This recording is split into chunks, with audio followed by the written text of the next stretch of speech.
Vamos lá. Querida, você está boa tarde. Aí, boa tarde Boa para tarde. nós. Para mim são 17h15. Para aí você 1h15, não é isso? Isso. Né? Você está falando de Rio das Ostras, estado do Rio, né? Eu estou em Rio das Ostras. É uma cidade que, para quem não é do Rio, é próximo a Cabo Frio, Búzios, é a região dos lagos do Rio de Janeiro, né? Isso. Uma Como eu já cidade tinha falado. praiana. Isso, praiana. Eu nunca fui em Rio das Ostras, já fui perto, mas ainda não tive o prazer de conhecer. Mas meu filho fala que é bonito, que ele já foi lá na casa dos primos e tal. E eu estou falando aqui de Portugal, estou aqui em um distrito de Leiria, né, um lugar chamado... Leiria é o distrito que eles chamam, né, como se fosse estado, em analogia ao estado, aí aqui é distrito ou concelho. Enfim, estou aqui a uma horinha de Lisboa. Então a gente vai continuar aqui.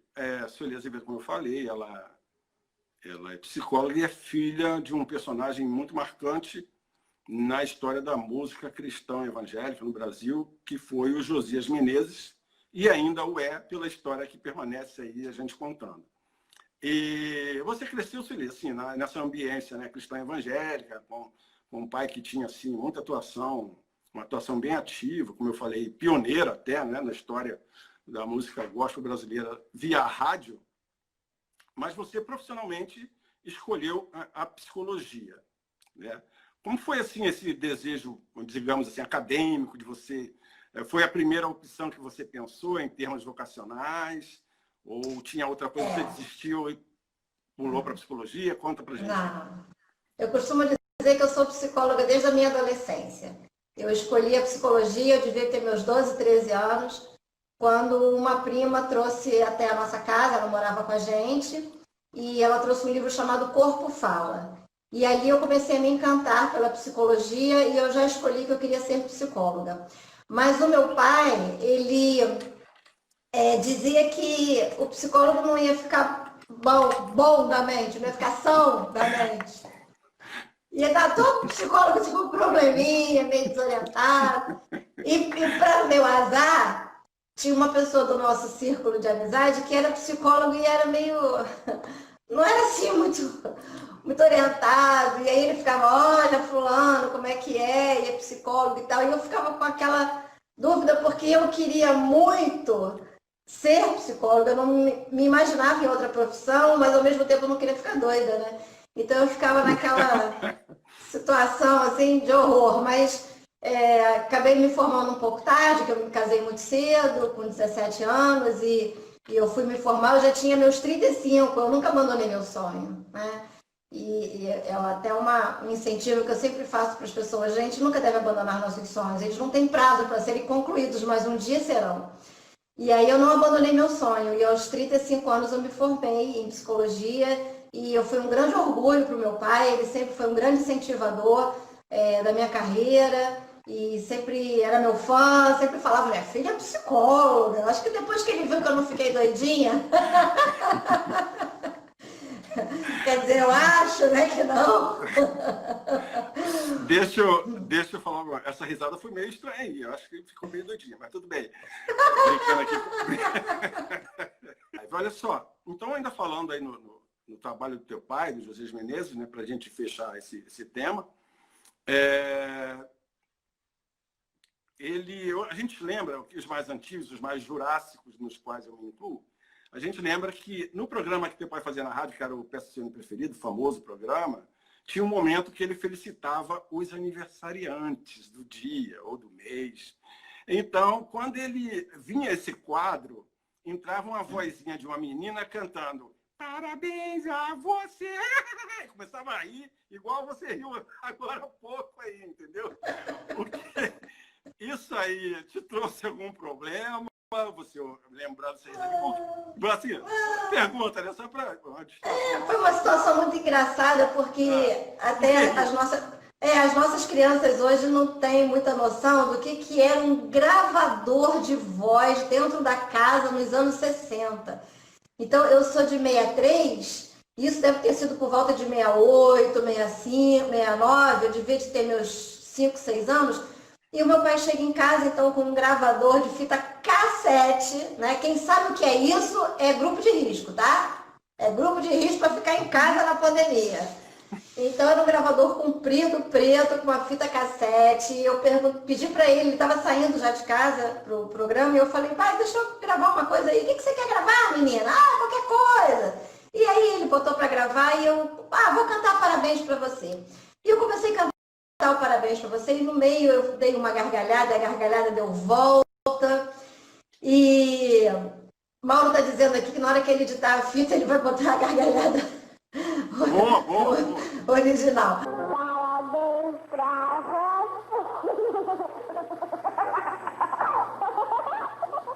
E aí eu gravei naquele dia, tinha um amigo dele fazendo aniversário, e ele quis botar para homenagear esse amigo, e o que choveu naquela época eram cartas, né? Carta, correio, né? Sim. Então o programa dele era movido a cartas de correio, e aí começou a chover cartas, não tira a gargalhada do ar, não tira, não tira. E esse programa ficou no ar por mais 16 anos, porque ao todo ele foi de 62 a 82, né? Uhum. Então ele ficou no ar mais 14 anos aí rindo, depois ele foi para outras rádios e ele continuou levando essa gargalhada, e eu fiquei como a menina da gargalhada. Ok. Eu quis fazer esse registro porque muita gente, às vezes, pode ainda... Quem conhece, quem lembra da menininha, pode não ligá-la à sua pessoa. Por isso que eu fiz questão de relembrar aqui. A gente voltando aí para o papo continuando o papo sobre psicologia, né? Assim, além de você, que eu conheci da minha, eu sei de outras pessoas, até no meio evangélico, que são psicólogos de formação. A gente pode lembrar aí do pastor Silas Malafaia, que eu acho que não exerce. E eu, particularmente, eu relembro aqui o compositor Jorge Guedes. O Jorge Guedes, inclusive, ele clinica, estou certo falar isso, né? Ele exerce a profissão, tem o consultório, né? Mas eu fico imaginando que algumas músicas até que ele faz hoje, lembrando que ele é psicólogo, me parece que alguma coisa de psicologia entra nas músicas dele, assim, de uma forma até sutil.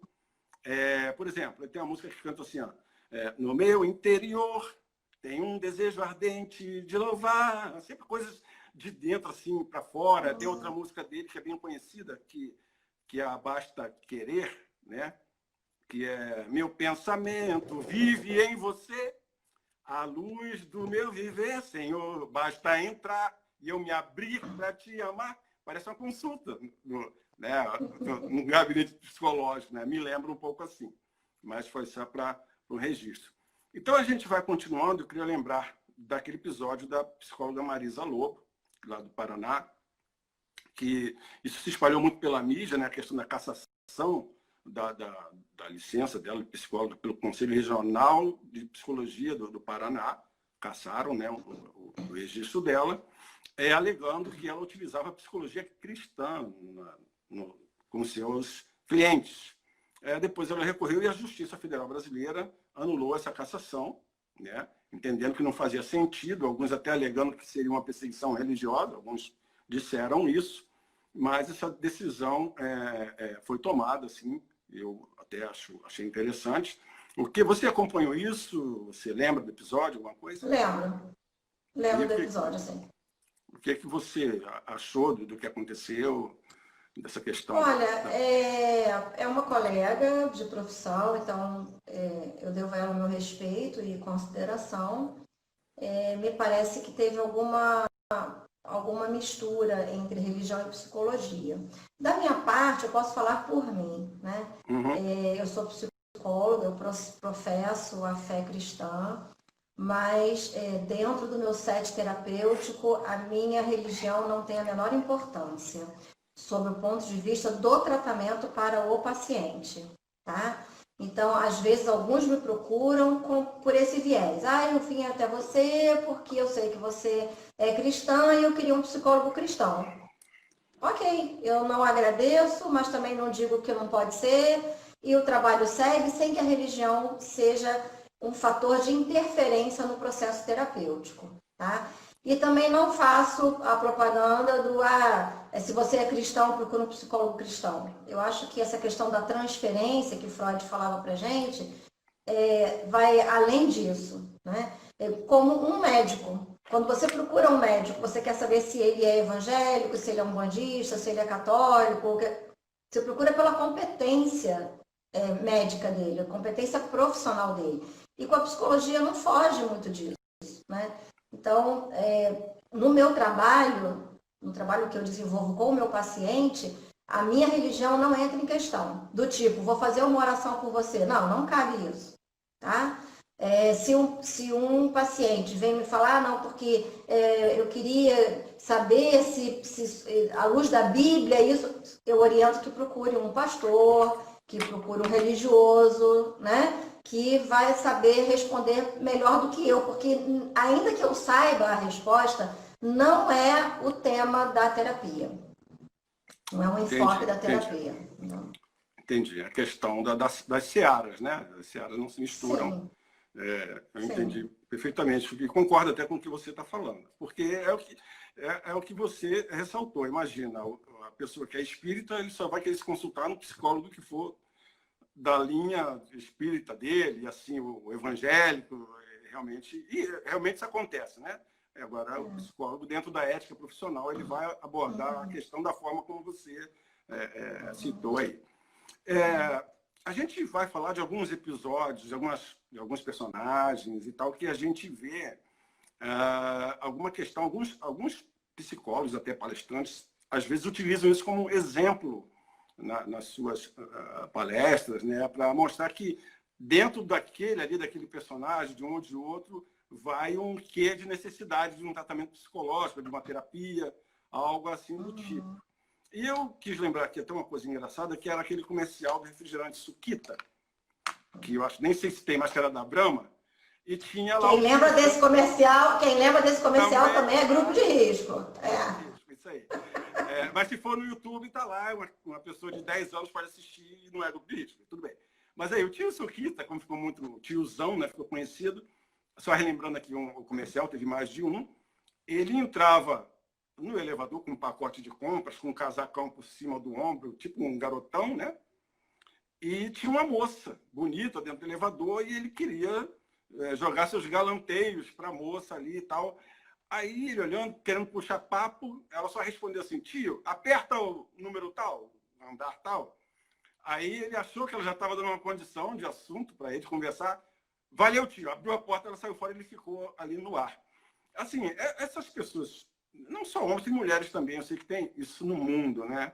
De, assim, o cara tem uma idade mais avançada e ele acha que é um garotão e quer se misturar com pessoas mais jovens, quer fazer a corte a uma menina que tem idade, assim, vamos dizer assim, nenhum preconceito aqui em questão de idade, de relacionamento, mas que tem idade para ser neta ou até filha dele.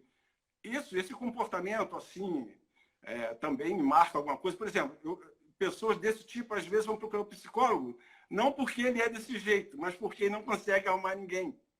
Então, ele, de repente, vai pedir um conselho: o que eu posso fazer? Eu quero casar, eu não consigo. Mas ele, em alguns casos, procura da forma errada. Tem a situação que não conseguem se relacionar com ninguém, casar ou ter um parceiro, ou que já estão dentro de um relacionamento, mas que não consegue ser o homem da casa, né? Pensando no tio do Suquita, por exemplo. Porque também nós sabemos e vemos, né, mulheres também que não amadureceram. Porque idade cronológica não tem a ver com amadurecimento emocional. Às vezes, e muitas vezes, a gente vê aí adultos de 40, 50 anos, mas que emocionalmente são adolescentes. E quem são essas pessoas? São pessoas que não conseguiram ter uma profissão como meio de sobrevivência, está sempre dependendo de pai, de mãe, de avô, de tio, de quem quer que seja, financeiramente falando, né? É alguém que não se impõe como um adulto, está sempre se remetendo a uma situação da infância. E aí, quando essas situações aparecem, na verdade, é a ponta do iceberg. É só o que está lá aparecendo. O que a gente vai trabalhar é o que está aqui embaixo. Porque ele não é assim à toa, né? Não conseguiu se estabelecer como adulto, não foi à toa. Então, tem algumas questões de passado e a gente começa a trabalhar genograma, história familiar, qual é o contexto da família. Às vezes era um filho muito desejado e que a mãe perdeu alguns filhos antes desse filho chegar. E aí a família mesmo não deixa ele crescer, porque enquanto ele não cresce, eles têm a criança ali com eles, né, emocionalmente falando. Então, a gente Entendi. começa a perceber esses perfis, esse comportamento, e a gente vai ver que em outras áreas da vida também não se estabelece. Não se estabelece no trabalho, não se estabelece numa relação afetiva, não se estabelece dentro de uma relação social. É sempre aquele adolescente, emocionalmente falando, está sempre nesse perfil de adolescente. Então, é aquele marido que acha que final de semana não tem que dar atenção para a esposa, tem que ir sempre para um futebol, né? Aquele que acha que tem sempre que se divertir, né? Ou que depende de algum dinheiro de alguém, ou a mulher também acha que tem sempre que se divertir, não tem aquele compromisso que o casamento acaba impondo, enfim. Então, a gente pensa no perfil do indivíduo que não quis crescer e que às vezes não quer porque tem ganhos não crescendo, né? Entendi, né? Interessante o que você está falando. Então, está tudo interligado, né? Tudo interligado. De uma forma ou de outra vai ter... Martinho Lutero, quanto tempo, saudade. O Martinho Lutero, que não é o reformador, né? Deus tem... Sim, não. Mas esse Martinho Lutero aí está no grupo de risco, tá? Ah, bom, eu sei. Aí, Lutero. Olha aí, Lutero. Querida, então, olha só. É interessante que você falou que realmente isso acontece muito, né? E eu sei, assim, por a gente... ver comentários e tal, que muitas dessas pessoas continuam sem procurar uma ajuda e vão morrer desse jeito, né? Infelizmente, sem procurar um tratamento, né? Falando disso, eu lembrei também de um pastor famoso norte-americano, que é o Rick Warren. Não sei se você conhece esse pastor. Ele tem um livro famoso, best-seller, que é Uma Vida com Propósitos. E ele, nesse livro, ele traça ali o perfil de alguns personagens bíblicos pelo fator psicológico, de alguma forma ou de outra. Então, por exemplo, o Sansão, que foi um filisteu, né, que era nazireu, não raspava o cabelo, aquela coisa toda, a história do cabelo, né? A famosa história do cabelo. Ele diz nesse livro que o Sansão, já era um homem feio, ele era uma pessoa codependente assim, no caso da Dalila. E assim, pelo amor que ele tinha pela Dalila, quase uma cegueira, né? Nesses casos assim, Sueli, você acha, a gente falando de Sansão, e você transporta para os nossos dias, né? Para as pessoas que você possa ter lidado potencialmente aí. Você acha que, assim, Sansão, ele tinha esse potencial todo de um cara codependente mesmo da mulher, e essa cegueira amorosa, em muitos casos aí que acontece por aí, ela é tratável do ponto de vista psicológico? Sem dúvida nenhuma. Porque a pessoa mais importante para a gente, Elvis, tem que ser a gente mesmo. Sim. A partir do momento que a gente coloca na nossa vida uma pessoa com mais importância, isso já faz parte da patologia. Você já identifica aí que tem uma situação patológica permeando esse indivíduo, que pode ser, repito, né, de uma história familiar, né, ou por conta de algum trauma vivido na sua infância, na sua adolescência, mas a pessoa mais importante para a gente tem que ser a gente mesmo. Porque enquanto a gente investe na gente como pessoa, né, a frustração, eu diminuo a frustração consideravelmente. Quando a gente põe a nossa expectativa numa outra pessoa, é o outro que vai me fazer feliz, né? Eu dependo desse amor do outro, eu só sobrevivo se esse outro existir, né? Eu estou dizendo que eu não sou uma pessoa importante. E isso começa a gerar uma baixa de autoestima, e no momento em que esse outro não corresponde a esse amor da forma como eu idealizei, porque essa situação de que o outro vai me suprir de amor é uma idealização nossa, está tudo aqui, né? Então, quando o outro não atende a minha expectativa de amor, de afeto, de carinho, de consideração, o que acontece com a gente? A gente se frustra. Então, de frustração em frustração, a gente vai meio que marcando, né? Ninguém me ama, ninguém me quer, ninguém gosta de mim. Então, vai cada vez reforçando mais esse lugar, tá? E esse indivíduo, a tendência, até que ele se cure, é que ele vá buscando sempre amores impossíveis. Porque aí ele sempre se coloca nesse lugar. Realmente, eu não sou amado, eu não sou querido, ninguém me ama, ninguém me quer. Entendi. Ninguém me chama de meu amor, né? Como ninguém me chama de meu amor. E aí, Elvis, pegando esse gancho aí do Sansão, é interessante que eu já recebi no meu consultório alguém com essa frase, né? está num casamento ruim e eu pergunto, por que você está nesse casamento? O que tem nesse casamento que te prende, né? E a pessoa fala porque eu não sei viver sem ele ou não sei viver sem ela. E são pessoas de 35 anos, de 40 anos. Aí eu pergunto, quanto tempo você viveu sem ele? Ou quanto tempo você viveu sem ela? Como que agora você não consegue viver sem essa outra pessoa? Então a pessoa para e, poxa, é verdade, né? Você chama a pessoa à razão, né? Sim. Com esse comentário teu aí. Ainda continuando aqui no próprio pastor Rick Warren, a gente também lembra um episódio fatídico na vida dele, que foi o suicídio do filho de 27 anos. Ele tinha um quadro depressivo, embora fosse um rapaz, conforme os pais disseram, um excelente rapaz, que gostava de ajudar as pessoas e tal, mas ele tinha um quadro depressivo. E chegou ao suicídio, né? Você tem muita procura no teu consultório de pessoas com quadro depressivo, não importa de que vertente que seja? Sim. Mesmo sem a pandemia, a gente já vinha vivendo um período em que a depressão estava em alta, né? As pessoas depressivas vinham procurando cada vez mais os profissionais da psicologia e o meu consultório não era diferente. A depressão, eu entendo que ela veio com esse imediatismo, né? Então, quando as pessoas começam a ver que as respostas não são tão imediatas como a velocidade da internet, de um e-mail, de uma mensagem de WhatsApp, então começam a se frustrar e entrar em depressão. E quando entra nesse buraco da depressão, você está no olho do furacão, então você não consegue nem enxergar o motivo que você está ali, né? Mas eu tenho o privilégio de ter tido depressão em 1996, né? Eu tive uma depressão muito profunda, eu tive síndrome do pânico e eu agradeço ter tido isso. Lá naquela época eu ficava perguntando por que eu? Porque eu lembro que eu tinha a sensação que eu tinha entrado num buraco que nem Deus me encontrava.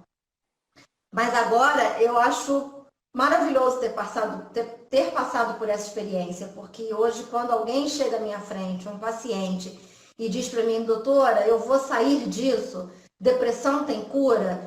Será que vai ter um dia que eu vou conseguir sair de casa sem que meu coração quase salte do meu peito?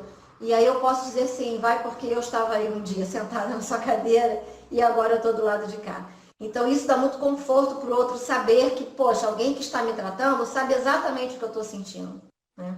Então a depressão, ela é uma patologia emocional que está latente ali. A qualquer momento ela vai ter um start por alguma razão, ou por um luto, ou por um estresse emocional, que foi o meu caso, uma estafa emocional, e outros por perdas de trabalho, outros agora pelo confinamento. Então ela vai ter vários motivos para o indivíduo entrar em depressão. Não é uma receita de bolo, tem aquilo, vai ser assim, que a mãe teve, que o pai teve.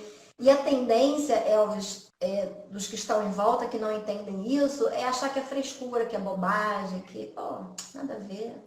E não é bem assim. Eu também passei pelo mesmo problema que você, eu acho que foi em 2009, 2010. Eu também passei um período meio depressivo por alguns problemas. Depois teve a morte dos meus pais também, que eu não segurei muito bem na época. E tive síndrome de pânico também. Mas eu procurei psicólogo. Até mandar um abraço, que ela é uma amiga, independente de ser psicóloga. Não estou dando um abraço para uma concorrente tua, não estou dando um abraço para uma amiga. Que é minha colega. Eu não tenho concorrentes, eu tenho colegas. Ótimo, para a sua colega e minha amiga, a Beth Valentim, que é uma psicóloga que ajudou a psicóloga até da família, né? Esse apoio nós tivemos na família, que você disse aí que alguns acham que é frescura no seio da família. Com a gente foi diferente, que cada um entendeu e tal. E mesmo antes disso, a minha esposa falava algumas coisas que ela achava que eu sempre fui um cara meio sanguíneo e tal. Pô, você precisa de um psicólogo, mas o homem às vezes é meio reticente com esse negócio, né? Aí você falou, isso é frescura, vou procurar psicólogo. Mas relutei bastante, mas depois que eu fui psicólogo eu vi que a importância que tem dessa ajuda. Ainda seguindo nesse tema da depressão, né?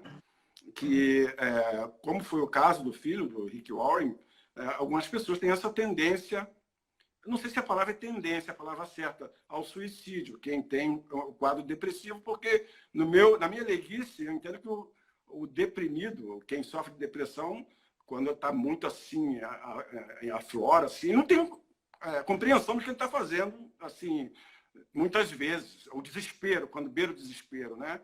E tem muitos que recorrem ao suicídio. Aí a gente lembra aqui, até um episódio, até, de certa forma, hilário, que alguns comentaristas eles citam que o profeta Elias apresentava esse diagnóstico de depressão. Mas o que eu achei interessante ressaltar aqui é que, embora o Elias pudesse apresentar essa, vou usar de novo a palavra, depois me diz se está certo, você corrige aí, essa tendência ao suicídio, no episódio que ele é assim, perseguido de morte pela rainha Jezabel, ele foge, se esconde, fica na caverna, e Deus chega para ele e fala, o que foi? Ele tal, não aguento mais, estão me perseguindo, eu estou fazendo a tua vontade, só fiquei eu, e tal, eu quero morrer, tira a minha vida. Ou seja, ele não foi corajoso ao ponto dele se matar. Ele queria jogar para Deus, tira você, ô Senhor, tira a minha vida aqui. O que ele fez? Tira a minha vida, e ele deitou e dormiu. Ficou esperando. De repente, eu vou acordar morto, né? E ele vai tirar a minha vida e tal. Esse momento depressivo, como eu falei, foi motivado pela rainha Jezabel e tem muito a ver com o medo. Você acha, assim, tem alguma palavra para dizer para a gente que o medo pode ser um fator inibidor, assim, da pessoa depressiva chegar, ter coragem de se suicidar, mesmo às vezes vindo essa vontade? O perfil suicida, ele não tem medo da morte. Ele tem medo de viver. A morte é uma saída para que ele não viva a vida que ele está vivendo. Não necessariamente ele vai estar em depressão, tá? Vai estar deitado na cama lá, ou sem querer sair de casa, não. Às vezes é um rompante ali, acontece alguma coisa e a pessoa vai e comete suicídio, tá? Tem uma linha de pensamento que diz assim, fulano fala tanto que vai se matar, mas quem vai se matar não anuncia. Não é bem assim. Cão que ladra não morde. Não é bem assim. A gente tem que estar, enquanto terapeutas, com os ouvidos bem abertos para isso. Mas a gente pode pensar, Elvis, num paradoxo, por exemplo, como a gente viu aí alguns prédios em chamas, tem o Andorinhas no Rio, tem o Joelma lá em São Paulo, que as pessoas estavam dentro do prédio em chamas, lá nas Torres Gêmeas também, e se jogaram pela janela. Então, nessa situação de perigo, a pessoa tem o cérebro reptiliano, que é o luta e fuga, né? Ele entra em ação e tudo que a pessoa quer nesse momento é ter o controle da situação. Então, eu não vou morrer aqui, eu vou me matar. Porque isso traz para ele uma forma de resolver, de decidir o que ele vai fazer com a vida dele naquele momento. Tá? Então, ao invés de ficar ali esperando que o efeito do incêndio faça ele morrer, ele resolve a situação antes, porque ele já sabe que vai morrer de qualquer maneira. Tá? Então, tem esse perfil suicida também, que é nessas situações de pânico, de pavor. Tá? Mas a gente tem sempre muito alerta em relação a esses pensamentos. É uma das perguntas até que está no meu protocolo de atendimento inicial, né, quando a gente faz a história clínica do paciente, se ele já teve pensamento suicida. Se a resposta é não, ok. Se ele me responde que sim, a segunda pergunta é, já tentou? E aí faz toda a diferença para a gente, enquanto terapeuta, a forma como ele tentou. Né? Eu tentei eu tomava 2 alprazolam, tomei 4. Né? Então, assim, a forma como ele tenta o suicídio, a gente começa a fazer algumas avaliações. Se aquilo realmente foi uma intenção de se matar, se aquilo foi só para chamar a atenção por alguma razão. Então, a gente tem que ter um ouvido bem afinado para esse perfil. Né? Então, mais ou menos, enquadra aí no Elias, né? Que ele quis chamar a atenção, porque ele não queria se matar, né? Ele não teve coragem. Acredito que não, e talvez até com medo do que aconteceria caso ele se matasse. Então ele fala, Deus, resolve para mim, porque se você resolver, então tá tudo ok. Vai dar tudo certo. Então, talvez ele estivesse uma depressão tão profunda, né? Que eu acho que é que eu estive, que eu tinha essa sensação. Eu estou num buraco que nem Deus me encontra. Então, era um lugar que realmente eu não via saída. Eu não acreditava nem que Deus pudesse resolver minha questão ali, né? Então, e não é porque eu não tivesse fé, não acreditasse em Deus, não. Não, é um clique, é uma química emocional, uma química cerebral que dá uma baixa ali e começa a dar esses piripaques emocionais, porque o nosso corpo é água e química.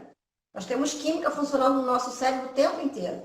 Então, quando dá essa baixa da química, da endorfina, da serotonina, que são as químicas que colocam a gente para a vida, né? Quando isso começa a ficar em baixa, a depressão chega. Então, o exame clínico também é importante fazer, né? Não é aquele diagnóstico depressivo, está em depressão. A taxa de lítio, as taxas hormonais, um bom psiquiatra sabe avaliar isso muito bem. Bom, ainda continuando aí nessa marcha, citando alguns personagens bíblicos, aí, por exemplo, Pedro. Pedro sempre foi conhecido na história bíblica pelo temperamento dele, assim, profundamente sanguíneo, principalmente assim, no começo, né, que ele conheceu Jesus, da jornada dele com Jesus ali, Jesus em loco, né, liderando os discípulos, dos quais ele era um. E aquele episódio da extirpação da orelha do soldado romano Malvo, eu acho que exemplifica muito essa questão do ser sanguíneo. Não sei se conjuga com ira também, nesse caso, você é profissional para me dizer isso.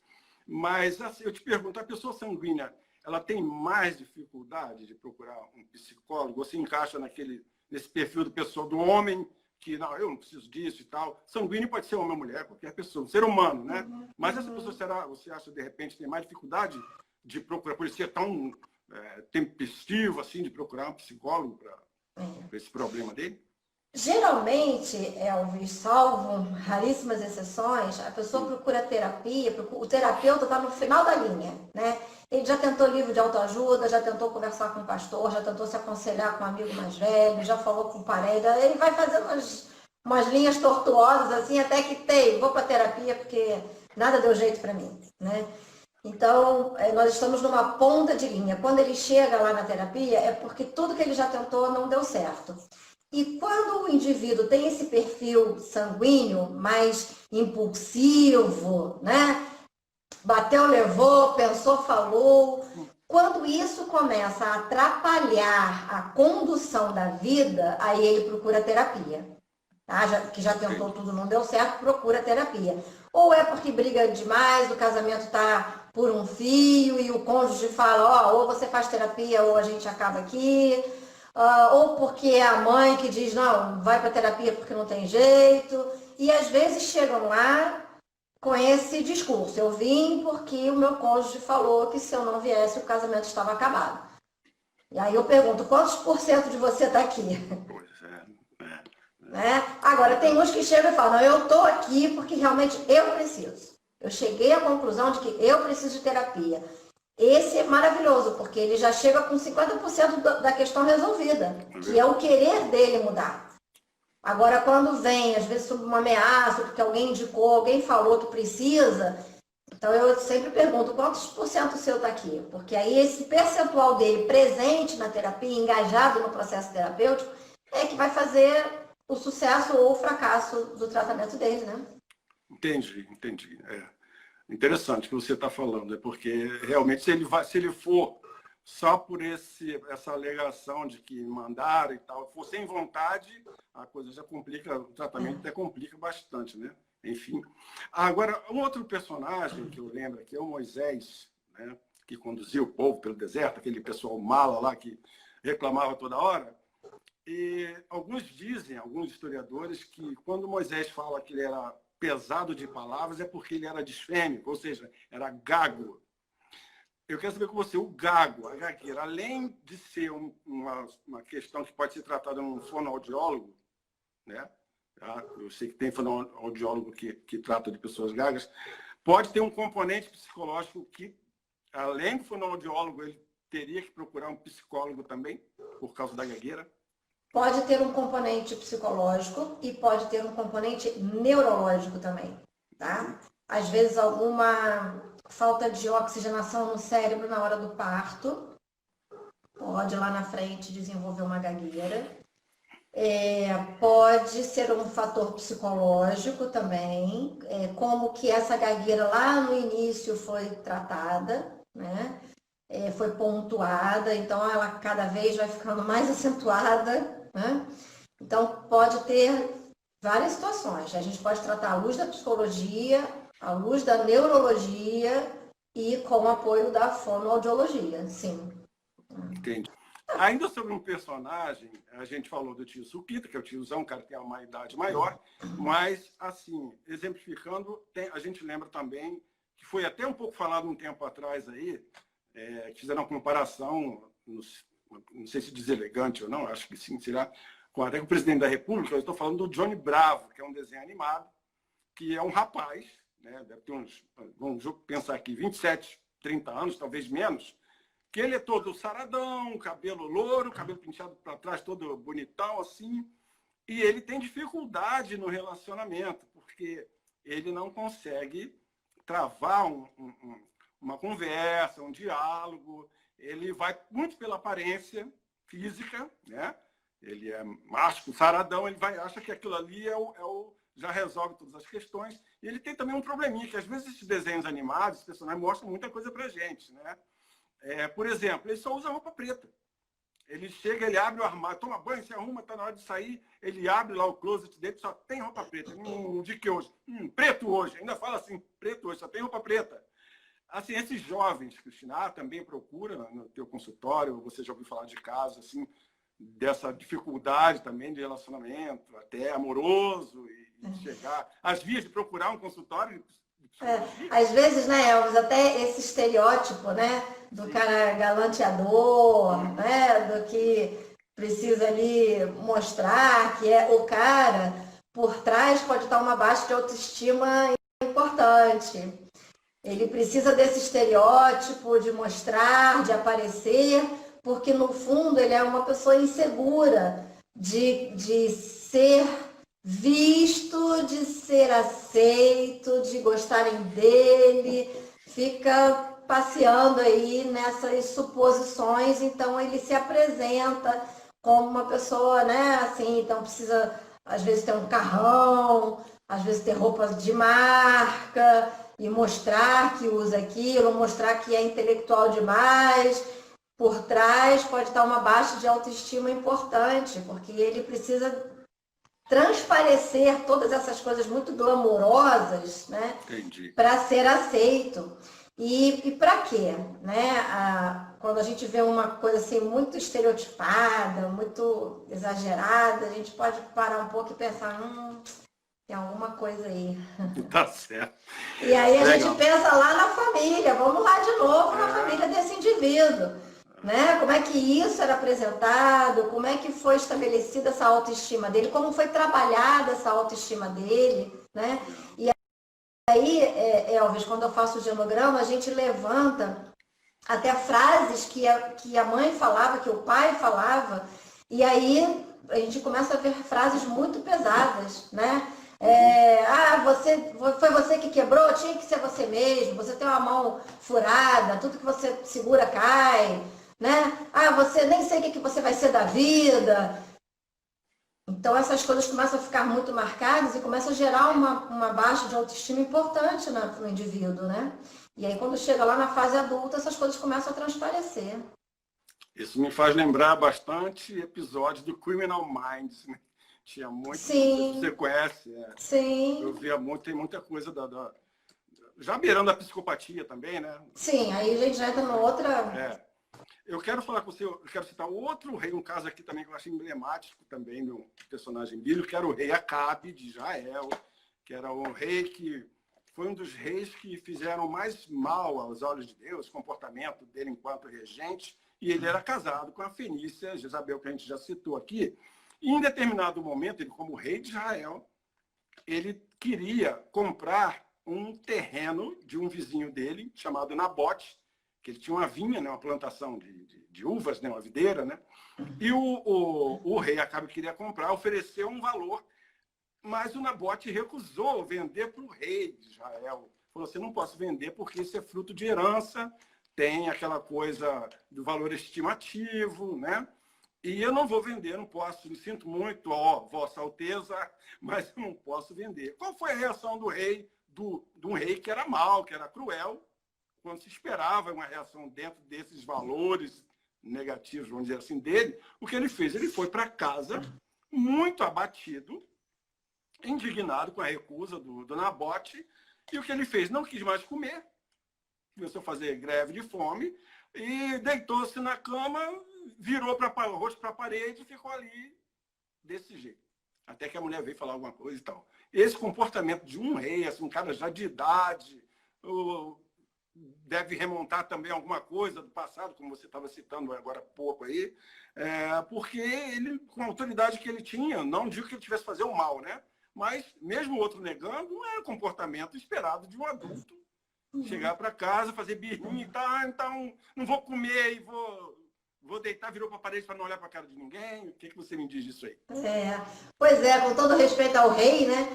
E é um personagem da Bíblia, e a gente vê vários personagens da Bíblia adoecidos emocionalmente, porque eles eram humanos, né? Isso. Mas com todo respeito ao rei, ele faz muito o perfil do que eu chamo de rei bebê. Rei bebê. É o rei bebê. É porque ele tem uma baixa resistência à frustração.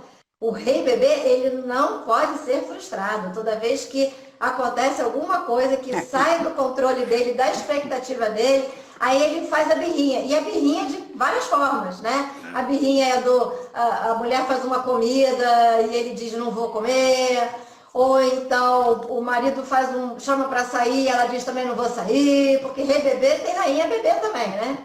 Pois é. Então, toda vez que essa expectativa ela é frustrada, né? O outro não fez o que eu queria muito que ele fizesse, e aí eu vou muito zangado para o meu cantinho, e viro para o lado, viro para a parede, e vou dormir. Baixa resistência à frustração. E olha, vou te falar, tem muitos casos do nosso convívio que chove assim, né? E às vezes não se dão conta, tá? De que são tão importantes, se colocam tão importantes, acham que o erro é do outro. Não, porque o outro, né? Transfere. Porque a culpa do outro é muito mais fácil a gente elaborar, né? Quando a culpa é da gente, eu já pego mais um pouquinho. Agora, quando a culpa é do outro... E você pode até observar, Elvis, que a gente tem uma tendência sempre de achar o culpado, né? Quem foi que fez isso? É a síndrome de Adão, né? A mulher que a culpa do outro é maravilhoso, porque aí a gente se libera da responsabilidade, do compromisso, é mais fácil de resolver. Mas nessa história do rei Acabe, eu vejo muito esse perfil, baixa resistência à frustração. Ele era rei, ele tinha uma condição financeira favorável, e ele achou que qualquer dinheiro que ele oferecesse para aquele cidadão, ele tinha que aceitar. Como assim você não vai aceitar a minha oferta? Você que precisa de dinheiro, né? Então você vê uma prepotência aí nesse indivíduo. E aí quando o outro fala, não, isso não tem valor financeiro, esse valor é emocional, porque é um bem de família, ele não alcança isso, porque, na verdade, o valor que ele conhece é esse valor do que se pode comprar, do que se pode ter, do que se pode agregar com a figura de importância que ele tinha naquele momento. Entendi. Interessante também o que você está falando, realmente. Rei bebê, eu fiz essa pergunta, nem imaginava que existia uma figura na psicologia denominada rei bebê, né? Dei um tiro aí e acertei, né? Ainda eu estou batendo muito em comportamento, principalmente masculino, que a gente vê muito, né? Até por ser homem a gente vê muita coisa assim. Amigos, até a gente mesmo, né? Se você não se policiar, às vezes você ser humano, está sujeito a cometer alguma... Não que seja um problema psicológico, né? Mas, enfim. Aí uma parte aqui engraçada, até hilária, que eu nunca entendi e vou recorrer a uma psicóloga para ver se me ajuda. Por que o super-homem, na roupa dele, não era Clark Kent, super-homem, ele usa a parte do vestuário colocada ao contrário, menina. O que? Ele é problema psicológico, ele precisa de dicas de moda. Por quê?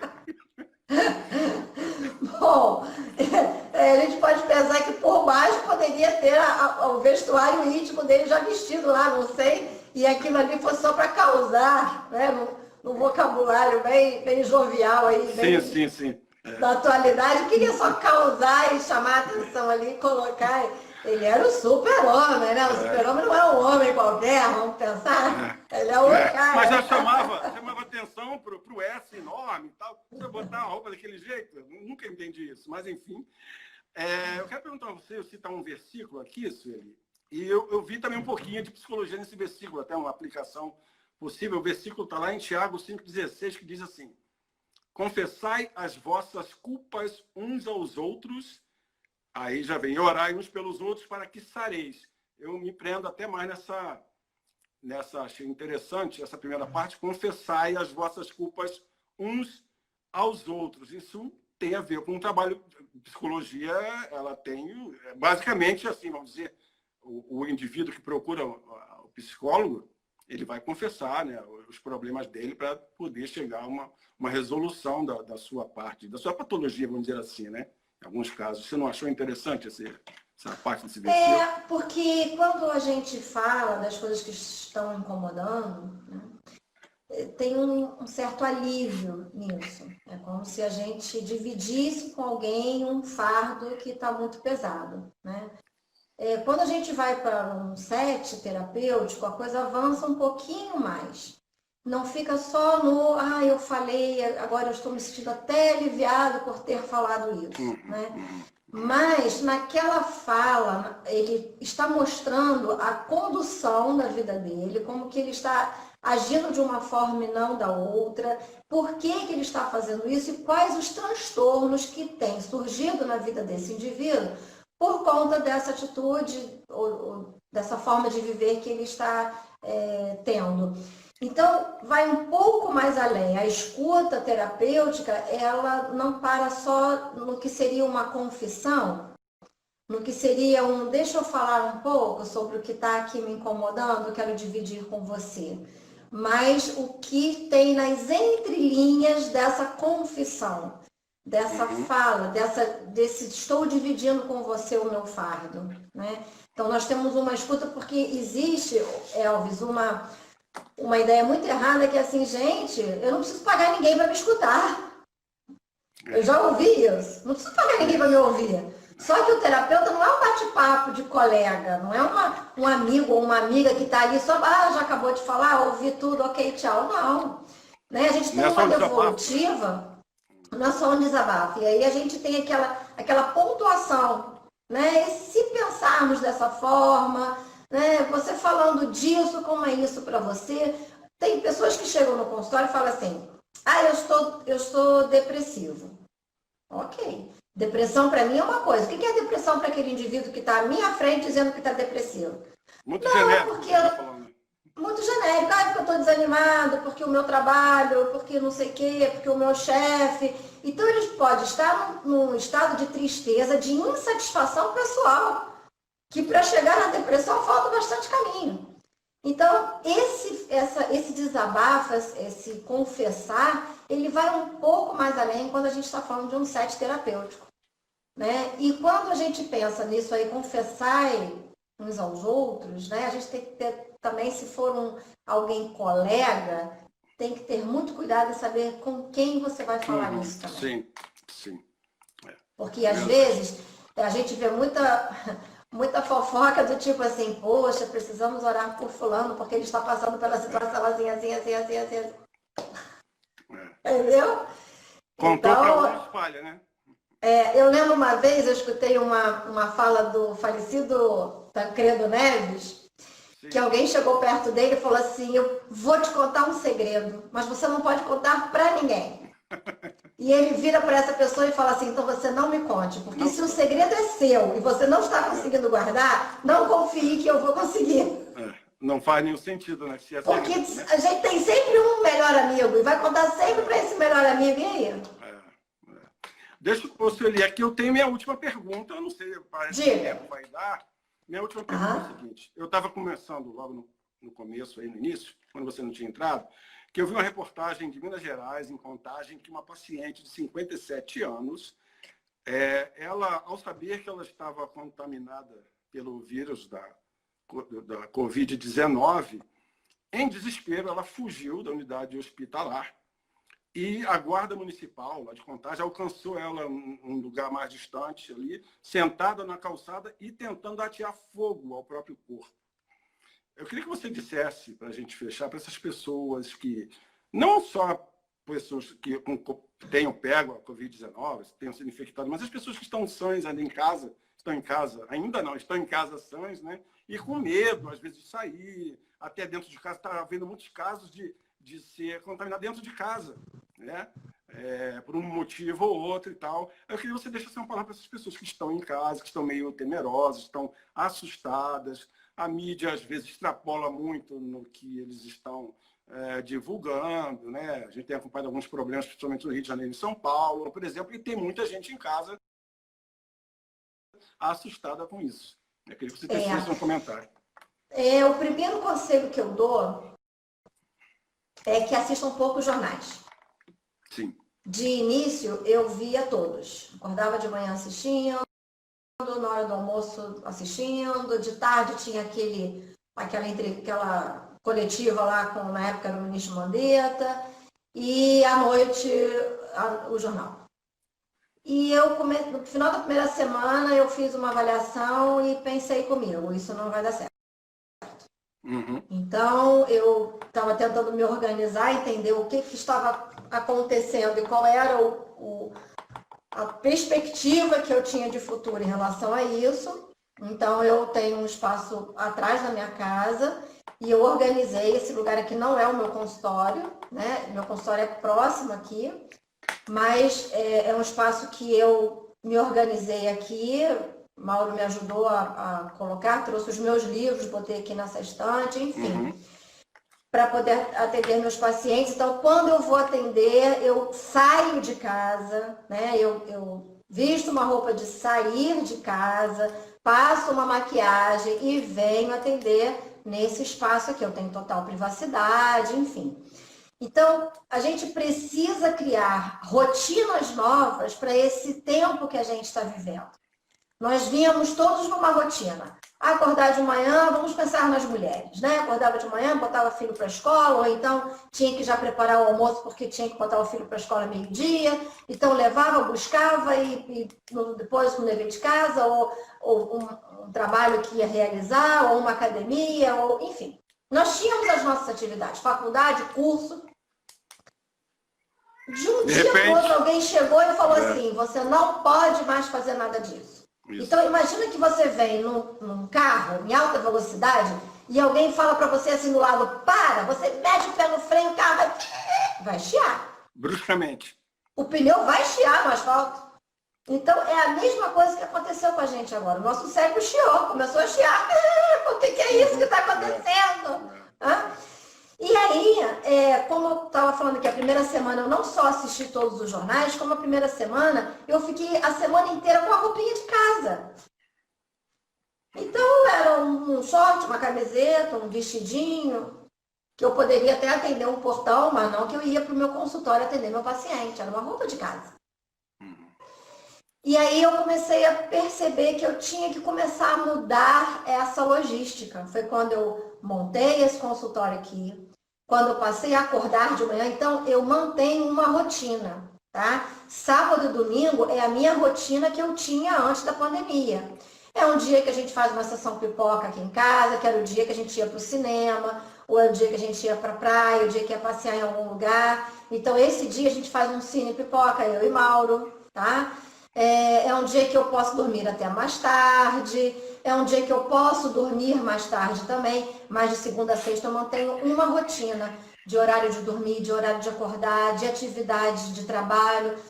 Então eu sou psicóloga, então eu vou fazer a minha função de psicóloga.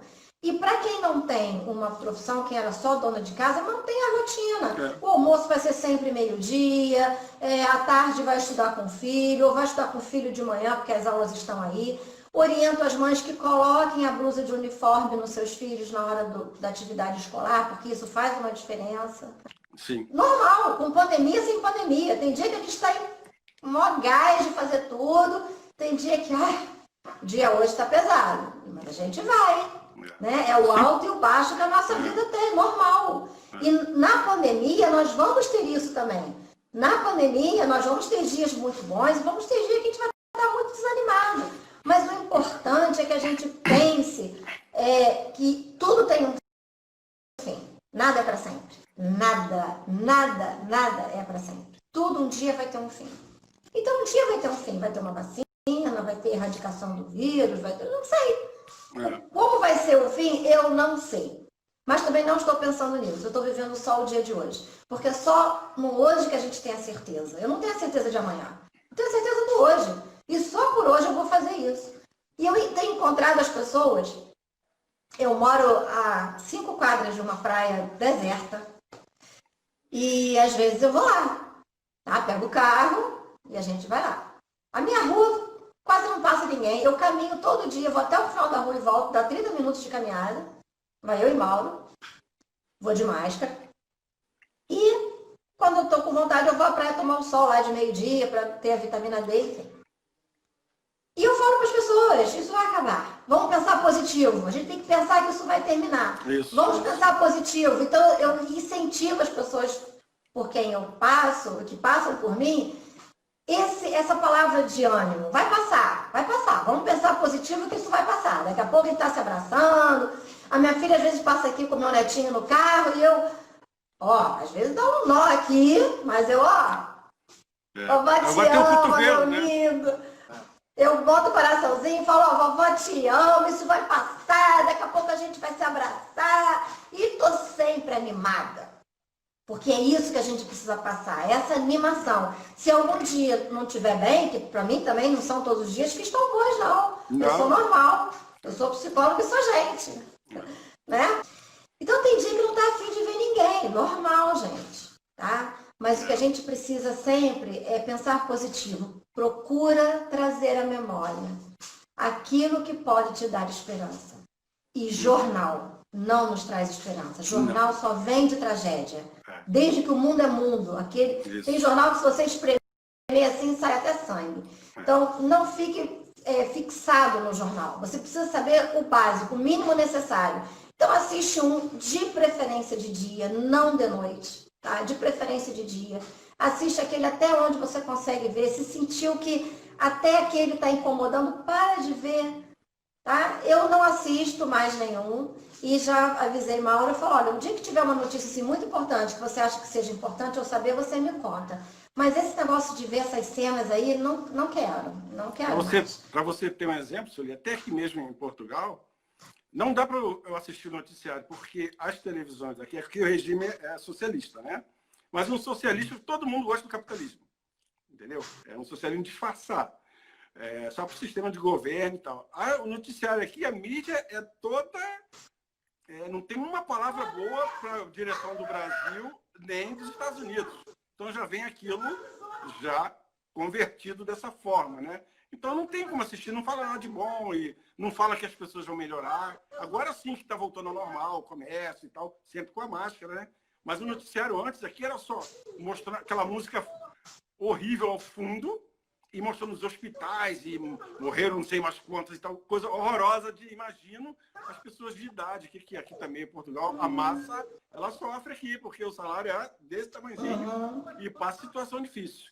Mas, querido, olha só, por mim, hoje eu estou satisfeito aí pelo que a gente conversou. Já teve até quem inscrevesse aqui que fez terapia online hoje. Tá? Que bom! Já que você, o Mauro, vai salvar aí, depois a gente... Mas, enfim, eu te agradeço muito aí pelo que... Imagina! As suas palavras, a gente está às ordens, tá? Eu que agradeço, agradeço o convite, agradeço você ter me chamado, muito bom. Um abraço. E estamos aí. Abraço a todos que estiveram com a gente aí, tá bom? Uma boa tarde. E vamos pensar positivo, gente. Procurar trazer à memória o que pode dar esperança. Pode ser hoje sexta-feira. É uma sexta-feira na nossa vida. Aquela sexta-feira de morte, de crucificação. Mas o domingo vem aí. Então a gente tem que pensar no domingo que vem aí, no que tá bom pra gente. Eu penso da mesma forma que você. Isso não tem. Tá bom, querido? Um abraço, um beijo aí pra você. Um abraço, Mauro. Obrigada. Liga aí. Beijão e tal. Um abraço. Tchau. Pra você encerrar. Tchau.